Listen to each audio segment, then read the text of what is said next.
the big beautiful bill, it has this provision in it, which I'm sort of fascinated with, and I've been fixated on for maybe the last week or so. And the provision in the bill, there's this pool of funds that's been created. It's about $500 million. So, a drop in the bucket of what this thing is spending. But $500 million in federal funds effectively for AI infrastructure build-outs for the states. But there's a condition. So it's conditional, and the condition is in order to receive any part of the $500 million in federal funds for AI infrastructure, you have to temporarily pause enforcement of state laws restricting AI models, systems, or automated decision systems for 10 years, with exceptions for laws facilitating AI deployment under federal or generally applicable law. So effectively what this means is you put the states to a decision point, which says, do I want federal funds to help build out AI infrastructure projects in my state, perhaps help create more economic activity, maybe more jobs, more tax income, revenue?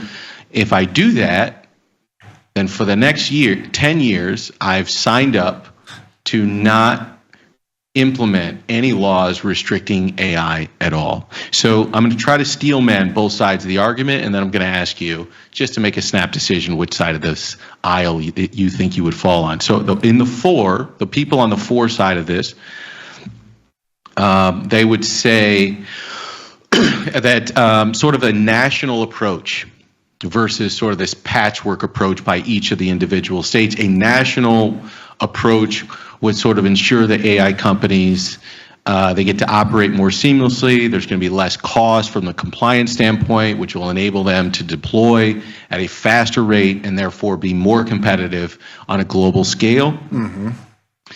And then technically, you can still develop sort of like this laws at the national level. So federalism, basically. So you can still develop laws. So it's not like there's not going to be any laws restricting it, but they would have to come from the federal level. On the flip side, against, some people would say it infringes on states' rights. You would say perhaps conditioning funding could force states to choose between either financial support or implementing just regulatory autonomy or listening to their constituents' concerns. And the last thing I would say is like 10 years in an age of AI is a lifetime. It's forever. It might as well be forever. It's forever. So you're signing up for 10 years of saying effectively, I'm not going to implement any restrictions on this stuff. And I personally, there's a lot that I have said publicly I don't like it. I don't like many things about this bill. I think it's not a big, beautiful bill. I think it's a big broken campaign promise. I think it's a big, ugly monstrosity of a broken campaign promise. But this particular provision I'm fascinated with because it's a big ass incentive. It's a big, do you want some money? If so, no laws for the big AI guys. If not, that's fine, but you got to go on your own, and we're not going to help you with any federal dollars. I'm curious, gentlemen, what say you? What side of the aisle do you fall on? You feel it's tough. I mean, I think, like you said, 10 years in AI is a lifetime. So that's the scariest part of it. You're either left in the dust and you have no competitive edge at all, and other countries just take this over, or you unify and you build it as a whole and you do whatever we can to stay competitive. I feel like I lean towards staying competitive versus not. Politics aside. Yeah, I think a lot of this is going to have to be goodwill from the companies operating this to do the right things, because I don't think which is scary. So well for our society right now. Hey, listen, all that's those a scary privacy agreements you've signed from Mark Zuckerberg at this point. It's a scary thing to say. Really helped out society. It's a scary thing to say, but the government on all levels moves too slow and is always too slow. So I don't know how I feel. I think the 10-year thing is a scary situation, because we're moving 10 years in 1 year. This is way different than, the internet. This is moving faster.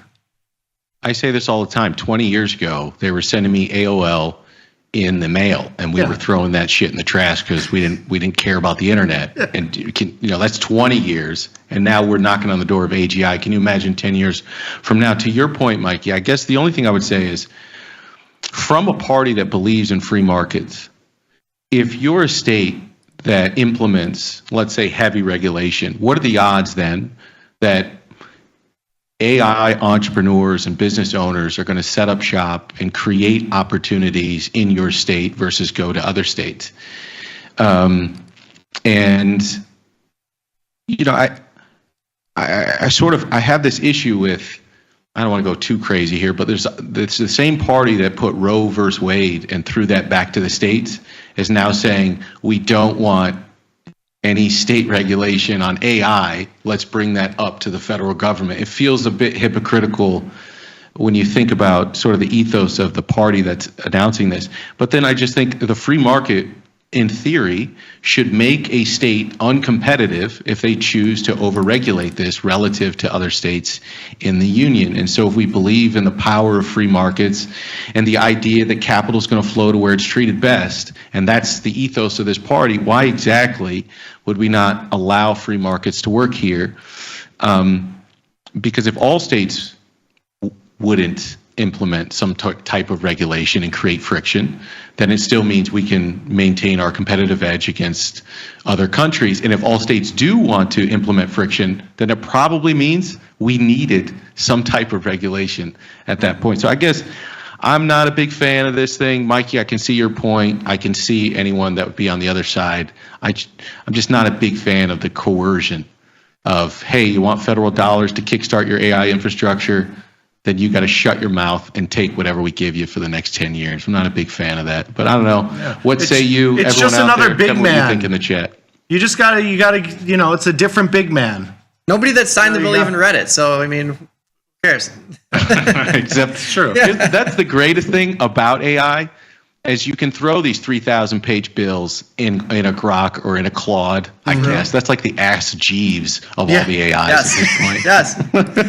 It really Claude is the Ask Jeeves. Is that still around? They sure should make an AI. Oh my God. Is Ask Jeeves still around?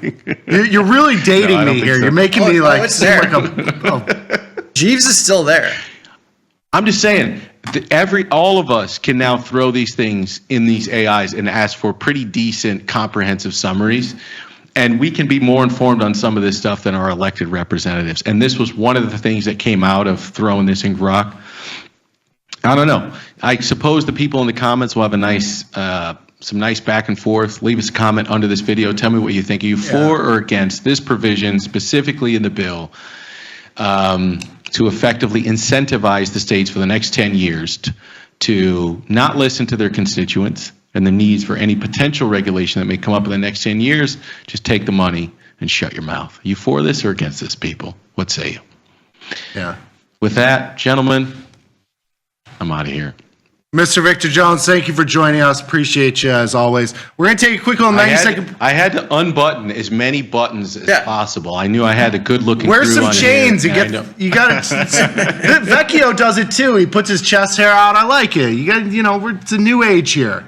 I don't have the Italian chest hair though. I don't got that thing going for me. I'm more of a Craig David type look going on over here.